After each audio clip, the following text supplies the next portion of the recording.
O Comitê dos Secretários Estaduais de Fazenda decidiu fixar a alíquota do ICMS em 17% para compras em sites internacionais. E para entender melhor essa cobrança, a gente conversa agora com o Gabriel Quintanilha, que é especialista em direito tributário. Doutor, bem-vindo ao Jornal Jovem Pan. Boa noite. Boa noite, Lívia. Tudo bem? Prazer e uma honra estar aqui com você. Muito obrigada, doutor. Bem-vindo. Vamos lá, então. Essa decisão ainda não é uma decisão já chancelada pelo governo. O que aconteceu foi que nesse contexto, nessa tentativa do governo federal, juntamente com a Receita, com os estados e com empresas varejistas também envolvidas nesse processo de evitar fraudes e evasão fiscal, nessas compras internacionais, aproveitando-se de uma brechinha que temos na legislação, a Receita se debruça em propostas, na construção, num acordo, no estabelecimento de uma plataforma para que os dados sobre essas compras sejam depositados e assim a Receita tenha informações antecipadamente na tentativa de facilitar o processo de fiscalização. E nesse contexto, estou só contextualizando para a nossa audiência, doutor, não é para o senhor, é para a nossa audiência. E nesse contexto... Tá ótimo, está indo muito bem. E nesse contexto, a Confederação o Conselho Nacional de Secretários de Fazenda, de Estados e também do Distrito Federal, propôs essa alíquota fixa de ICMS para incidir sobre esses produtos, sobre essas compras internacionais de 17%. Queria a sua opinião a respeito dessa proposta, se isso pode ajudar nessa tentativa de evitar essas fraudes, de se evitar essa evasão fiscal e se isso pode trazer algum problema ou reclamações para quem é varejista aqui dentro do país, para o comércio nacional, levando-se em consideração que essa alíquota está abaixo do que é praticado para esses comerciantes em muitos estados, né, doutor? A sua colocação foi muito boa, você discorreu muito bem sobre o que vai acontecer, né? Na verdade, o governo federal ele percebeu que havia a necessidade de fiscalização, de aumento de fiscalização desses produtos vendidos no e-commerce e, na lógica de regularizar esse setor para evitar que as evasões tributárias aconteçam, ou seja, para evitar que seja vendido de uma pessoa jurídica e a mercadoria seja remetida como se fosse de pessoa física, para se aproveitar da isenção, para evitar a fraude, o governo federal, então, buscou uma lógica de criar um programa de conformidade.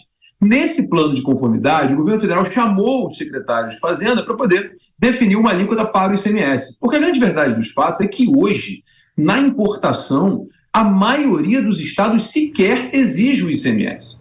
A maioria dos estados não cobra o ICMS na importação do comércio eletrônico. Então, hoje você tem uma definição que ainda não se aplica, ainda não virou norma, ainda tem que ser aprovada no CONFAZ, mas hoje existe pelo menos uma unanimidade no sentido de definir uma alíquota de 17%. Por que essa alíquota de 17% ela foi definida? Porque ela é a menor alíquota que é cobrada hoje entre todos os estados na importação de mercadorias. Essa lógica ela tem uma explicação.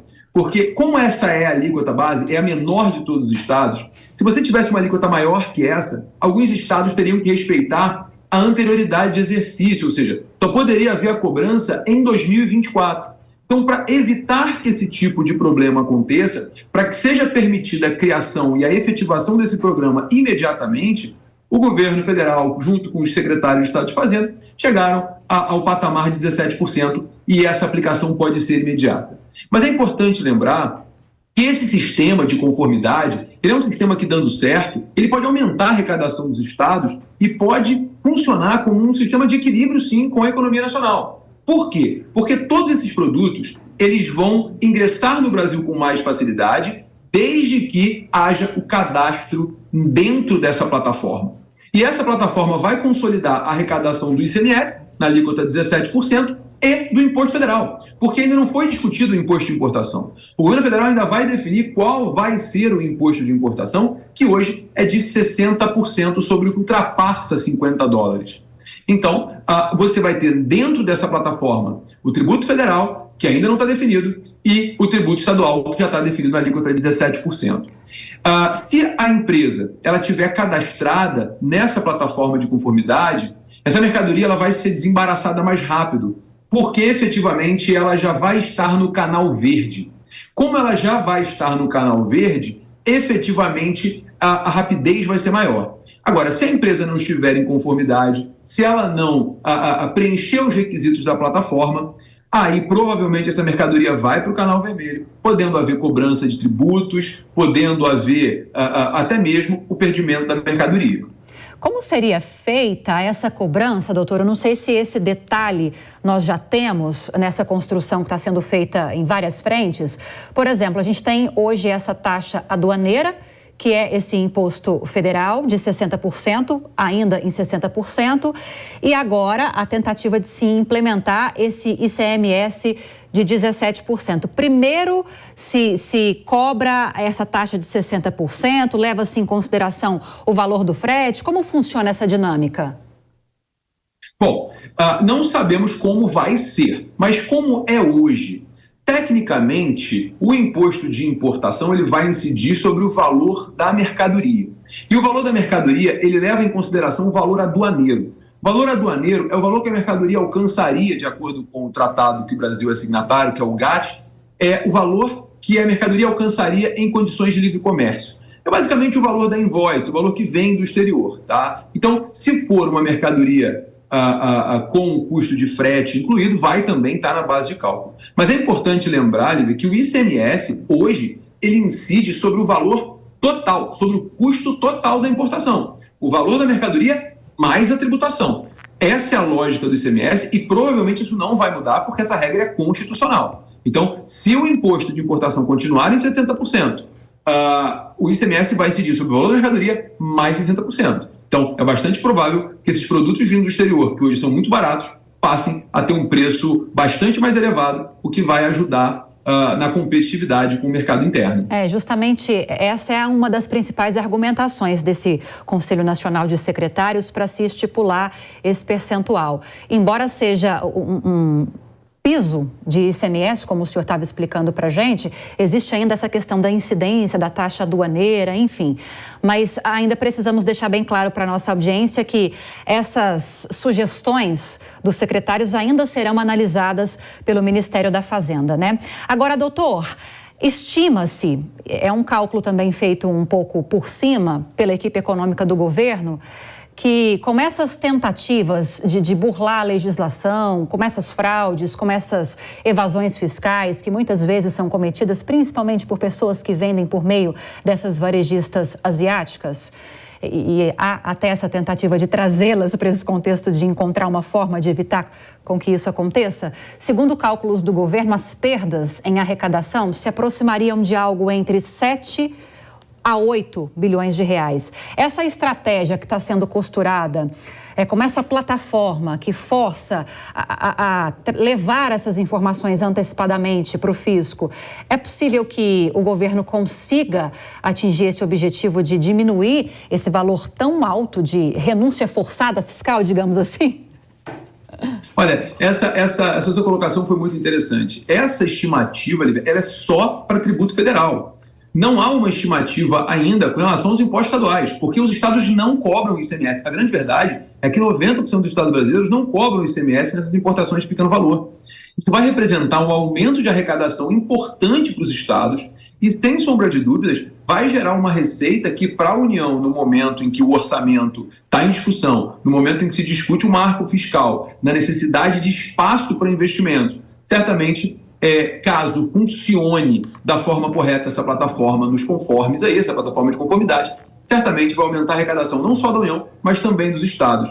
E cá entre nós, né, a grande verdade dos fatos é que não pode, pela concorrência que é salutar para qualquer economia, que uma empresa não pague tributo e a outra pague. Então, essa medida é uma medida que já vem tarde, mas pelo menos antes tarde do que nunca. Ela deve acontecer. Ainda não aconteceu. Ainda tem que ser aprovada essa alíquota pelo CONFAZ, que é o Conselho Nacional de Política Monetária, do ICMS, né, que envolve os secretários de Fazenda dos estados, que vão definir essa alíquota. Hoje eles chegaram a uma conclusão que essa deve ser a alíquota, mas precisa de um elemento legal, que é a resolução do convênio, e após o convênio, o governo federal ainda vai ter que regulamentar como vai ser a plataforma. Ou seja, ainda é tudo muito embrionário, mas a ideia é muito boa. Falando em arcabouço fiscal, me lembrei de uma discussão importante também, e eu tenho certeza que pela sua especialidade a gente vai ter uma análise bem aprofundada aqui, doutor. Estamos nos aproximando da Câmara dos Deputados discutir, pelo menos oficialmente, no plenário da Câmara, a reforma tributária, que é um desejo de muitos anos e que pode se configurar e deve se configurar agora em 2023. Na próxima semana, se não me engano, na terça, no dia 6, termina o prazo para que aquele grupo de trabalho que foi formado para debater, para realizar audiências públicas com os vários setores envolvidos, todos, né, praticamente, para recolher sugestões, termina o prazo para que esse grupo de trabalho apresente o resultado dessas reuniões ao presidente da Câmara, Arthur Lira, para que a proposta avance no plenário. Quais são as expectativas, doutor, em relação a essa proposta? Olha, a reforma tributária ela é prometida no Brasil há muitos anos, né? O sistema tributário nacional ele é um sistema que já está mais do que ultrapassado, ele é um sistema que já demonstrou que ele não serve para fomentar a economia brasileira, pelo contrário. Agora, já há uma prévia desse relatório. A prévia desse relatório é praticamente nós temos o IVA dual, ou seja, o imposto ao valor agregado que vai ser em duas fases diferentes. Essa é a expectativa que nós estamos tendo, mas cá entre nós, eu particularmente não acredito na aprovação da reforma tributária, mesmo que esse relatório saia como previsto. Porque há um conflito muito grande entre o governo federal, o executivo e o legislativo. Esse conflito está muito acirrado. Essa reforma só sai se o legislativo abraçar a ideia e falar, não, essa reforma é do legislativo. Porque se a ideia for o governo federal usar a reforma como um instrumento de promoção, dificilmente essa reforma vai sair. Mas eu sou um daqueles que gostaria muito de uma reforma tributária, por um motivo muito simples, Lívia. O governo federal, hoje está perdido, né? Nessa lógica, na mesma semana em que é aprovado o marco fiscal, o arcabouço fiscal, pela Câmara, né? E há uma limitação dos gastos do governo federal, o governo federal anuncia que vai criar um benefício para carro popular, reduzir tributo de carro popular. Então você percebe que a reforma tributária é mais necessária. Como é que você vai reduzir tributo federal de carro popular se não tem dinheiro no orçamento para isso? E outra, por que essa medida vai ser adotada? Por que não gasta energia aprovando essa reforma tributária que é tão necessária? Então, efetivamente, eu gostaria muito que esse relatório viesse e que esse relatório fosse efetivamente aprovado e que avançasse a reforma tributária. Mas, infelizmente, eu acredito que a gente está mais uma vez diante de uma festa que não vai acontecer. Infelizmente, já houve relatórios aprovados antes, já houve outras tentativas que não avançaram. Espero eu que essa dê certo, mas acho pouco provável. Até porque, né, doutor, as relações entre legislativo e governo não estão no seu melhor momento. Queria te agradecer demais a entrevista. Conversamos com o doutor Gabriel Quintanilha, que é especialista em direito tributário. Doutor, bem-vindo sempre. Obrigada, viu? Boa noite, bom fim de semana. Foi um prazer. Tchau, tchau. Tchau, tchau.